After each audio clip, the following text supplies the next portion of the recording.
place une cliente qui confondait une banane avec toute autre chose. Puis, c'était au tour de Bruno, son fils, de faire son entrée. Il était triste, le cœur brisé par sa rupture avec Geneviève. Madame Lebrun, toujours prompte à vouloir réparer les choses, essayait de comprendre. De s'impliquer, de devenir la leader dont ils avaient besoin, même si sa méthode, faite de petits biscuits et d'interrogatoires serrés, n'était pas toujours du goût de ses enfants. Elle voulait aider, elle voulait être présente, mais elle finissait souvent par tout compliquer, avec les meilleures intentions du monde. Pendant ce temps, la santé de grand-papa redevenait le centre des préoccupations.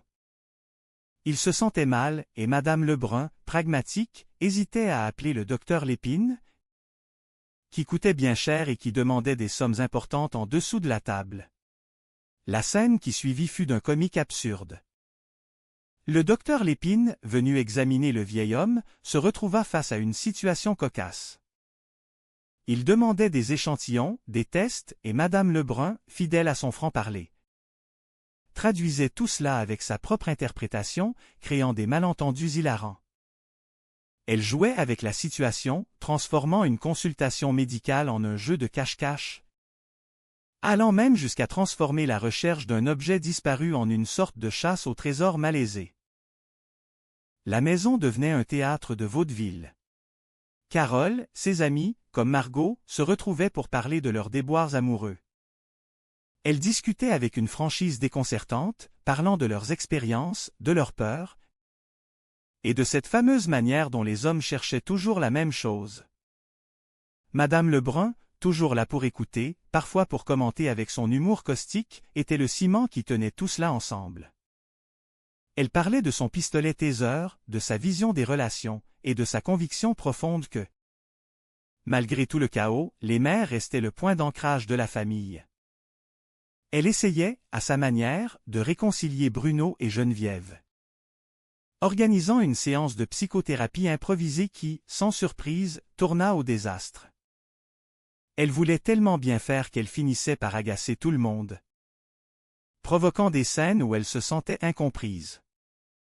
Pourtant, au fond d'elle, elle n'agissait que par amour.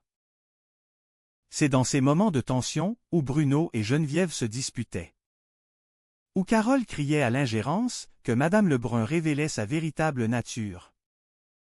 Elle n'était ni une simple ménagère, ni une femme d'affaires, elle était une maman. Avec tout ce que cela impliquait de maladresse, de passion et de dévouement. Elle pouvait être exaspérante, dominante, envahissante, mais elle était toujours là, prête à tout pour le bonheur des siens. Elle finit par réaliser, après une énième dispute, que son rôle n'était pas de tout contrôler, mais simplement d'aimer et de soutenir.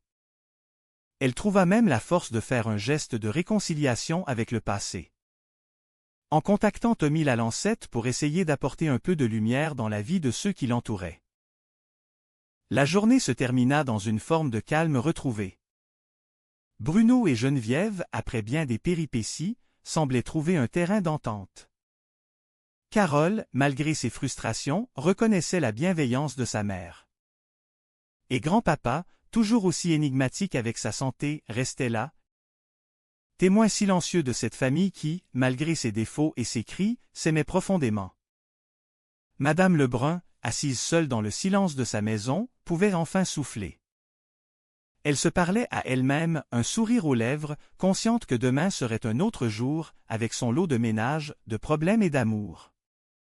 Elle avait accompli sa mission, à sa manière, imparfaite mais authentique. Elle était, après tout, simplement une mère, et c'était bien assez pour elle. Dans l'ombre du soir, le calme de la maison de Madame Lebrun n'était que le prélude aux prochaines aventures, car dans cette famille, il n'y avait jamais de répit. Seulement de nouvelles occasions de s'aimer et de rire.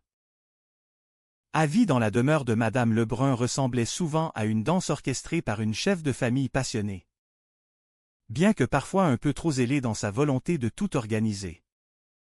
Ce matin-là, comme à son habitude, Madame Lebrun s'activait, une énergie inépuisable émanant de chaque geste.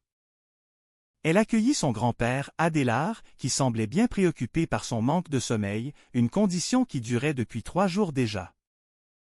Madame Lebrun, tout en continuant son ménage, tentait de le rassurer. Bien qu'elle comparât son travail domestique à celui que le bon Dieu lui-même aurait bien du mal à accomplir seul. Elle se rappelait sa jeunesse, ses 18 ans, son mariage avec Roger Lebrun. Et comment la grossesse, cette maladie soudaine, avait bouleversé sa vie. La visite de sa fille, Carole, vint interrompre ses pensées.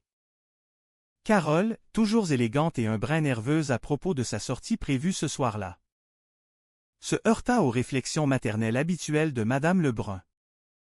Celle-ci, avec une ironie fine, mettait en garde sa fille contre les intentions réelles des hommes, comparant leurs douces paroles à des manœuvres de séduction bien connues. Madame Lebrun ne se voyait pas seulement comme une simple ménagère, mais comme une véritable femme d'affaires, gérante de son kiosque au marché, où elle devait constamment recadrer des clients aux mains baladeuses. Le cas de Bruno, son fils, la préoccupait tout autant. Il était triste, en proie aux tourments de sa rupture avec Geneviève. Madame Lebrun, malgré ses efforts pour rester en retrait, ne pouvait s'empêcher de vouloir intervenir. Convaincue que son instinct maternel était le meilleur guide pour résoudre les problèmes de cœur de son fils. Elle proposa même des biscuits, une tentative dérisoire mais touchante pour apaiser les tensions. La journée s'alourdit lorsque le grand-père, Adélard, commença à se sentir réellement mal. La panique, teintée d'humour noir, s'installa. Fallait-il appeler le docteur Lépine?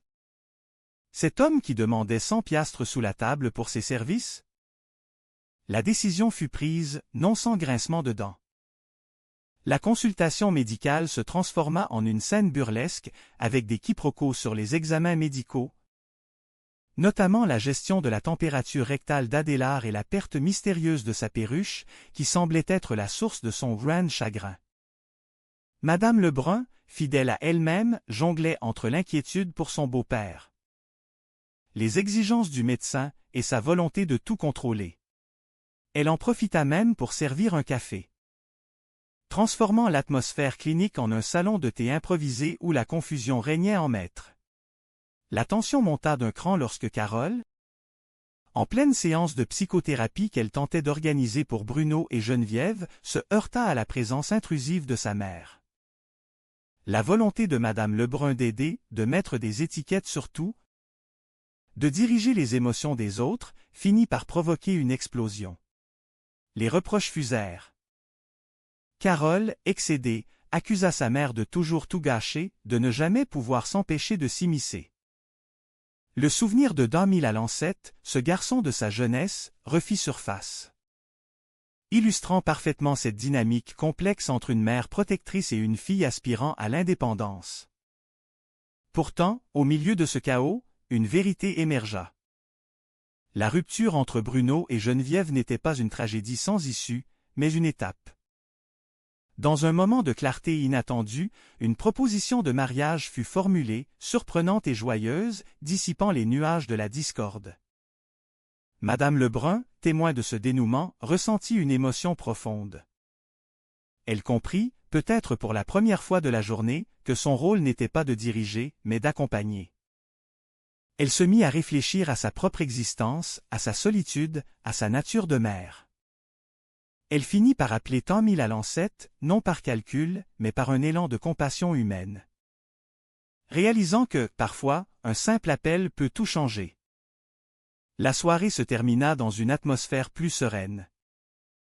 Madame Lebrun, seule, retrouva le calme de sa maison, réalisant qu'au fond, elle n'était ni tout à fait une femme d'affaires, ni tout à fait une simple ménagère. Elle était avant tout une maman, avec ses défauts, ses excès, mais surtout avec un cœur immense, toujours prêt à battre pour ceux qu'elle aimait. Elle se parla à elle-même dans le silence de la nuit. Une confidence intime qui clôtura cette journée tumultueuse, laissant entrevoir que, malgré les malentendus et les chamailleries, l'amour et la bienveillance restaient les fils conducteurs de sa vie. La maison retrouva son silence, un silence qui, pour une fois, n'était pas synonyme de vide, mais de paix retrouvée. Madame Lebrun, fatiguée mais apaisée, laissa derrière elle les soucis de la journée, prête à affronter le lendemain.